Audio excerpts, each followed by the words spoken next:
Песни Великой Отечественной войны. Они помогали народу выстоять и победить. А сегодня стали частью нашей исторической памяти. Матерям погибших героев. Одну из песен для конкурса, который организовали в Бендерах, исполнил старший хор отделения детской школы искусств Ярославля. Солисты рассказали историю песни. —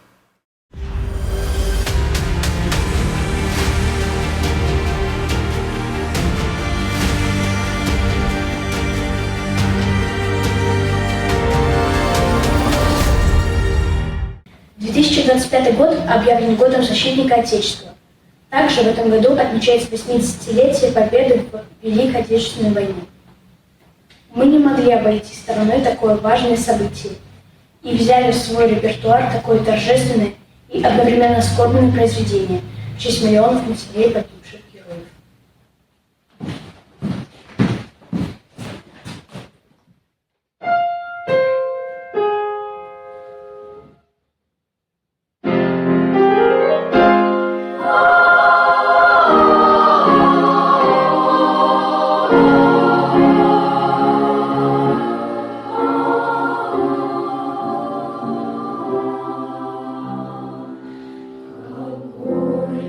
Стоять у обелиска